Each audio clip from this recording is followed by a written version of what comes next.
Panginoon, huwag mo akong pabayaan ngayon. Panginoon, maraming salamat sa bagong araw ngayon na nasa buhay ko.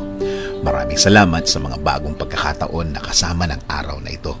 Salamat sa bagong gising ko na kasama ang mga bagong pag-asa. Panginoon, hinihiling ko po sa inyo na huwag niyo po akong pabayaan ngayong araw. Huwag niyo po akong iwan. Huwag niyo po akong pabayaang mag-isa. Ayaw ko po, Lord, ng nag-iisa. Alam ko po na kapag kasama ko kayo, ang lahat ay magiging maayos. Ang lahat ay tatakbo ng maganda at tahimik. Ang isang araw na kasama kayo, Lord, ay isang araw na nasa tama ang lahat.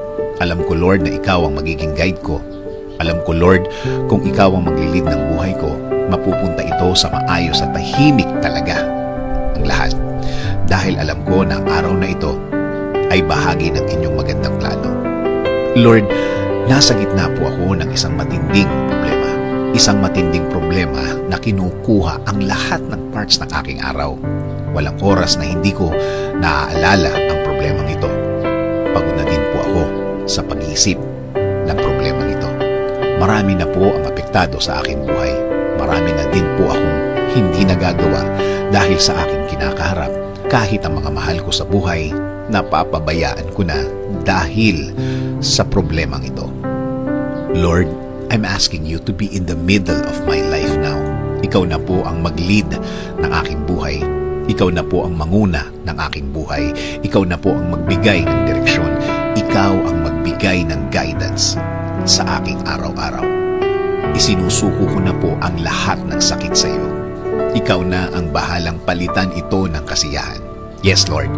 Change it to happiness. Change it to happy situation, Lord.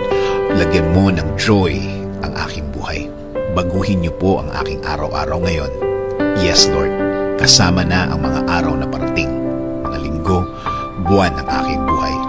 Sawa na din po ako sa aking sitwasyon, Panginoon. Inaamin ko sa iyo, Lord, na ang sarili ko na naman ang aking inasahan. Sarili ko na naman ang inasahan ko pagdating sa kasagutan sa aking problema. Alam ko, Lord, na natulungan mo na ako dati. At patawad, Lord, dahil nakalimutan ko na ito. Ngayon po, starting today, ikaw na po ang manguna sa aking buhay. Lagyan mo po ito ng purpose. Ibalik mo po ang pakiramdam ko nung una kitang nakilala, Lord. Ibalik mo po ulit ang saya ng aking buhay na ikaw lang, Panginoon, ang aking inaasahan. Ikaw na ngayon ang aking huhugutan ng lakas. Ikaw na ngayon ang huhugutan ko ng wisdom. Sa iyo na ako laging magpo-focus, Lord. Ayusin mo ang aking buhay para sa akin at para sa aking mga mahal sa buhay. In Jesus' name I pray. Amen. Sabi nga sa Isaiah 41:10, "So do not fear, for I am with you. Do not be dismayed, for I am your God. I will strengthen you and help you. I will uphold you with my righteous right hand."